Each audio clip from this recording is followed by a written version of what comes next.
with great pleasure that I get to chat to you, Merrett Pye. You've been a wonderful PR person for me as a president currently to work alongside, and every single president and exec member says the same thing. 12 years you've clocked up. So I wanted to take the chance to chat to you about the journey and give you a chance to say cheerio to everyone, but also walk down memory lane and share some good stories. So I have a question for you. Tell us how it all started. Yes, well, some of you probably have heard this story a million times, but some of you won't have. So, yeah, it's been a long journey, 12 years, as Cate said. And yeah, it started when I had a connection with Scott McGeever, and I sort of had kept in contact with Scott when he was a valuer. And he mentioned to me about his change of career and that he was going to become a buyer's agent. And I thought, oh, that sounds insane. Like how long is that career going to last for on the quiet? But look, he went on obviously and became, one of Brisbane's first buyer's agents, and went on to build a very successful career. And one of his passions was Reba and founding Reba, along with I think Michael Ramsey here and Rich in the early days. And so they started the association in 2000. In about 2000, after about 7 or 8 years, Scott sort of called me out of the blue and said, look, we might need some media help, for this association that I'm involved in. And he invited me along to the very first AGM that I attended was in Sydney at the Coogee Bay Hotel. 12 Reba members there at the time, and Warwick Brooks was there. Warwick's just joined Reba now after many years back, and Rich was there, Byron Rose.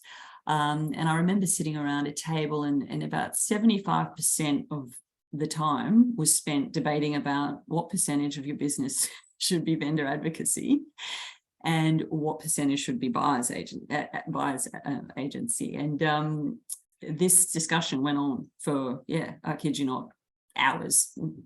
And among other things, we decided that it was very important for Reba to basically raise awareness and get the message out there that what is a buyer's agent? Who are they? What do they do? Most people had heard, and even today, awareness there's still a lot of awareness that needs to be out there. But back then, it was no one had heard of a buyer's agent, and even the media hadn't heard of a buyer's agent. So I guess my remit was purely media in the beginning, and that's, I guess, where it all started. And obviously from then getting into Reba, I realised that even though there were only 12 members spread around Australia, that they needed to have some way of communicating with each other. And we needed to have an online presence as well, which then was the start of the development of the website and so forth. So yeah, it's been a long journey, but one I've thoroughly enjoyed. So that's such a good overview. What have been some of the biggest successes that you've seen Reba achieve? Look, I think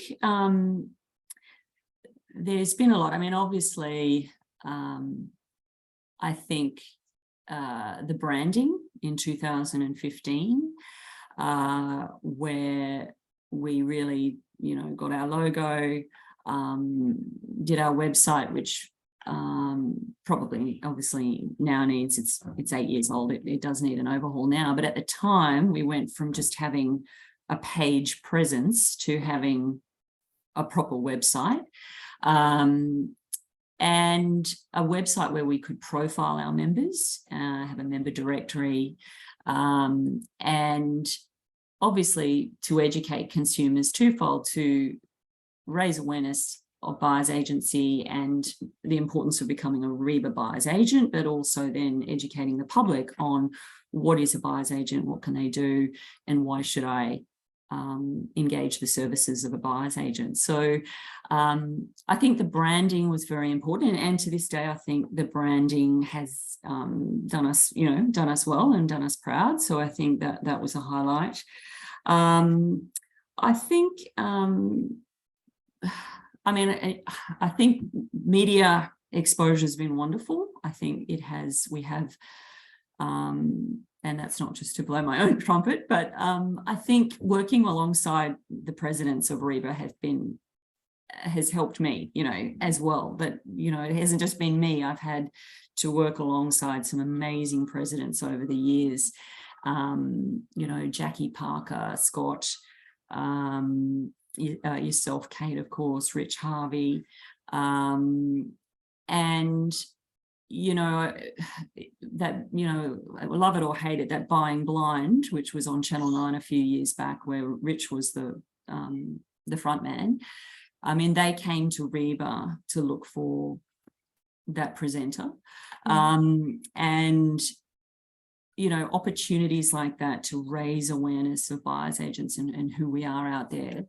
I think a lot of that media exposure has been very important. And the property press is an extremely competitive place. Real estate in the property pages is very hard. I mean, we're up against, and I say this, we're up against, the marketing might of 30,000 real estate agents, and we've got 100 REBA members, 300 maybe buyers agents throughout Australia. Getting a voice in there is tricky, but I think with the association, we've managed to sort of have a bit of a voice for the buyer and get our profile out there. So I think that's been a success as well. It's one of the biggest successes. So yeah, absolutely agreed. Moving on to an unforgettable, challenging PR moment. I know you've got a story for us. Look, there's been a few. I mean, pretty much we've had a pretty seamless run with the media. However, I know with COVID was a bit of a, I think for everyone, we were worried about all our businesses. And for REBA, I was worried because I was, particularly worried for all of the members and whether or not they were going to be able to survive COVID, whether they were going to get any clients during COVID. I remember Cate having a conversation with you, and we were, up late at night, worried, putting, releases out. We were very, very worried. And then the ongoing lockdowns was also very upsetting. But I think remarkably, we ended up getting an inordinate amount of media coverage over the COVID period. We had a bit of time, didn't we? We had a great time because property became such great news, and people still needed to sell houses. They still needed to buy houses. That never stopped. But then getting agents, having the lockdowns and not being able to go to inspections, buyers agents were able to go to those inspections. They were able to then adapt and do online auctions, and a lot of people were relying on buyers agents to buy them a house. So in effect, it worked to our advantage by saying, well, look, you can't go to an inspection, but a buyer's agent can. You might not know how to buy online at auction, but hey, we've got experts who can. And I think it presented a great opportunity for us, and what was a challenge ended up, we turned around. But yeah, which I didn't foresee. I was a little bit negative at first, but we went with it, and I think it went well. So now the other one was probably this was one of my earlier challenges, which was very early on with REBA, and I wasn't sure what I was getting myself into when it happened, but it was when Scott McGeever was president, and underquoting in Victoria was very big news, and Enzo Raimondo was the REIV president at the time, and we went out to say, you know, basically how buyers were being led up the garden path, and you know, the REIs needed to, you know, come down harder on their members who were, you know, doing this unscrupulous practice of underquoting. And Enzo took great offence at our press release, and Rain Scott furious and abused him on the phone, and next minute he's threatening legal action, and we had to get a lawyer to write a letter. And I thought to myself, gee, is this going to be what it's like? Like, I didn't realize it was going to be quite like this. But no, and Enzo never did really make up with Scott McGeever or Reba, and but he ended up moving on. But yeah, that we did have to repair a few bridges there with the REIV, I think, over the years. But yeah, that was a little bit of a challenge, which never a dull day. Never. And underquoting still exists. And nothing's changed. No. Yeah. Oh dear. I've got one last question for you, Merrett. Mm-hmm. What do you wish for Reba now that you're leaving your legacy and watching us enter into a new chapter? Oh, look, I will always hold Reba very dear to my heart, and I will be following with interest over the coming years of how Reba grows and blossoms. And I'm so happy that, you know, Nicola and Kieran are taking over the reins, and you've got Michael as well, because, you know, I think their experience not only in the property industry but with a professional services association is very important. And I'm excited for them. You know, obviously, if Reba has to decide whether or not it wants to continue to stay small and niche, and if it does, then it needs to have a very loud voice. And you know, I think that advocacy is a way of that, and it's something that I haven't potentially you know, not focused on, but it hasn't probably been one of my strengths. And I think Nicola and Kieran bring that strength of advocacy, and I think that could potentially set Reba, you know, apart and sort of help them move on in that next chapter. And you know, I know that it's an exciting time because there's so many people now interested in becoming a buyer's agent, which means obviously they know about buyer's agents, which is great.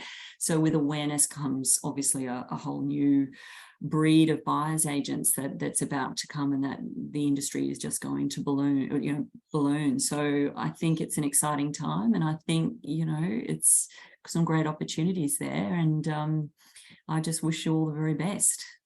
Well, we've been very lucky having you for 12 years, and we hope that life continues to be good to you, and keep in touch with us. We'll absolutely always enjoy your legacy. Absolutely, and loved working with you and all of you. So, you know, well, wish you all the very best. Thank you. Thanks for being such a wonderful support to me.